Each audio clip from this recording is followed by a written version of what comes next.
UP board में ये question आ सकता है 2 नंबर में। यदि 3 कोटि में दे दो उस प्रकार ही होगा जैसे ये करेंगे 2 कोटि वाला। तो यह दिया देगा आव्यूह ए इक्वल टू इतना को सममित तथा विषम सममित के योग के रूप में बदलिए। मतलब योग के रूप में परिवर्तन करना है। जैसे कि आपको मैं यहां समझाने की कोशिश कर रहा हूं कि 5 संख्या 5 को एक सम संख्या और एक विषम संख्या के योग के रूप में लिखिए। यानी हम लिख सकते हैं 3 + 2, ये योग के रूप में है, एक सम संख्या एक विषम संख्या है। और हम लोग इसको करते क्या है कि अगर हम लोग जोड़ते हैं तभी भी यही आता है, लेकिन कठिनाई अब आ जाता है कि एक आव्यूह को सममित तथा विषम सममित को के फॉर्म में योग के फॉर्म में लिखने का टाइप। तो यहां के लिए एक फॉर्मूला आपको दे दिया गया है। अब जैसे कि यह आव्यूह को दोनों को जोड़ेंगे तभी भी यही आएगा, लेकिन यह एक दो इस प्रकार का आव्यूह लिखा जाएगा जिसमें से एक आव्यूह सममित दूसरा आव्यूह विषम सममित होना एकदम अनिवार्य है। तो फॉर्मूला एकदम सटीक देगा आपको, सटीक याद करना पड़ेगा, देगा नहीं, बोर्ड पेपर में नहीं दे सकता। यहां पर ध्यान दो। तो यहां पर सबसे पहले सूत्र बता दो इसके लिए, सममित तथा विषम सममित के लिए महत्वपूर्ण ये सूत्र याद रखना। 3 कोटि का हो चाहे 2 कोटि का हो, यही फॉर्मूला लगेगा। सॉल्व में ही लिख दे रहा हूं मैं, सॉल्व। तो a इक्वल टू सबसे पहले जो देगा वो उतार लेंगे, 3 5 1 -1 लिख दिया। और इसके बाद सूत्र, मैं सूत्र लिख दे रहा हूं यहाँ पे कि होता क्या है, a equal to 1/2 a plus a dash plus 1/2 a minus a dash, ये होता है हमारा। ठीक, अब यहां पे हम लोग करते क्या है कि इसी फॉर्म में हम मान रखेंगे जिसके चलते एक सममित एक विषम सममित आ जाएगा। तो हम लिखेंगे यहाँ पे a इक्वल 1/2 और छोटा ब्रैकेट है तो छोटा ब्रैकेट, किसका मान, a का मान, a का मान यहाँ पे लिखना है। तो यहाँ पे हम लिखेंगे a का मान 3 5 1 -1। तो देखो तो इतना छोटा चल रहा है, देखो 3 5 1 -1, फिर यहाँ पे प्लस है a डैश। a डैश का मतलब होता है परिवर्त, यानी जो यहाँ पे लिखोगे वो पंक्ति से स्तंभ में परिवर्तन करके लिखोगे, इसका मतलब होता है परिवर्त। यानी 3 5 पंक्ति में है तो 3 5 स्तंभ में लिख देंगे, पट है तो खाड़ लिख देंगे, 1 -1 ये भी पट है तो खाड़ लिख दिए, फिर कोष्टक बंद, फिर प्लस 1/2, फिर छोटा ब्रैकेट में a का मान 3 5 1 -1, फिर माइनस a डैश के मान, मतलब बात वही प्लट कर लिख देना है। तो 3 1 5 -1 लिख दिए मेरे भाई। और लिखने के बाद करते हैं यहाँ पे क्या है, a इक्वल टू 1/2, यहां पे लिखेंगे 3 5, यहां पे हम ऐड कर लेंगे।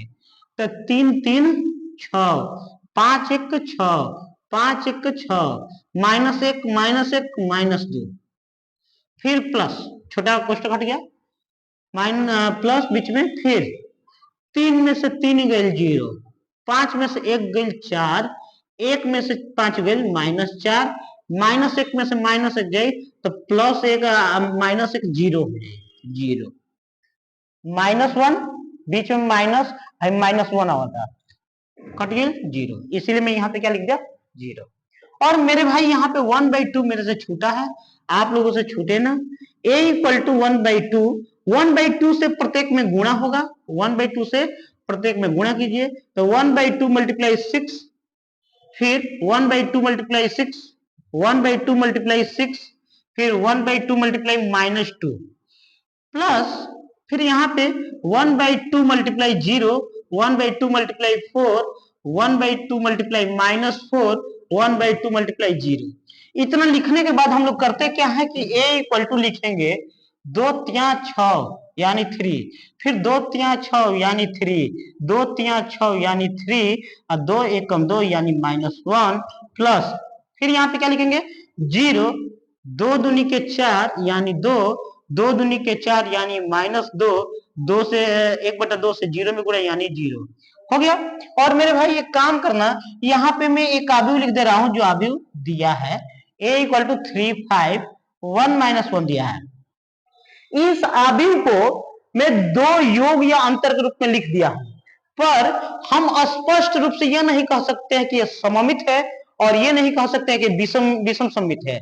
इसको मुझे प्रूव करना पड़ेगा कि हाँ ये सममित है और ये विषम सममित है। ज्यादातर लोग ये अक्सर ये काम करता है कि यहीं पे आंसर लिखा देते हैं कि हो गया। नहीं, इस पर नंबर थोड़ा भी नहीं मिल सकता। एनसीईआरटी में उदाहरण दिया, देख लेना आगे कैसे बढ़ाया है। तो ऐसे सिचुएशन में हम लोग करते क्या है, इसको सॉल्व करेंगे अभी आगे। तो इसको हम आगे हल करते हैं 3 5 1 -1 यहाँ पे इक्वल टू लिखेंगे इस पूरे के स्थान पे P और इस पूरे के स्थान पे Q। और हम लोग आगे चलेंगे उसके बाद जहां P इक्वल टू, जहां इस साइड कर देना है, इस साइड कर दे रहा हूं मेरे भाई, जहां P इक्वल टू कितना है, जहां यहां पे लगा दिए, जहां P इक्वल टू कितना है, P के स्थान पे कितना है 3 3 3 माइनस लिख दिया। तो डैश निकालेंगे तो डैश इक्वल टू, यानी पंक्ति से स्तंभ में लिखेंगे, यानी पंक्ति से स्तंभ में लिखेंगे, यानी पंक्ति से स्तंभ में लिख दिए। जब पंक्ति से स्तंभ में लिखेंगे तो यह P डैश हो गया। P डैश इक्वल टू, ये है कि P डैश इक्वल टू यह मान किसका है, P का ही है। अर्थात इसका मतलब ये हो गया कि हम लोग जानते हैं कि विषम सममित अवयव किसे कहते हैं, तो वह अवयव जिसका परिवर्त करने पर कोई परिवर्तन नहीं होता है, अर्थात वही अवयव आ जाता है, तो वह सममित अवयव होता है। अतः P एक क्या है, सममित अवयव है। तो यहाँ पे लिखेंगे P एक सममित अवयव है, अवयव है। और अभी और है यहाँ पे, और Q इक्वल टू, मतलब Q कितने का स्थान पे Q लिखे हैं, आप P क्लियर हो गया, P को प्रूफ कर दिया कि P क्या है, सममित अवयव है, अर्थात ये सममित हो गया प्रूफ।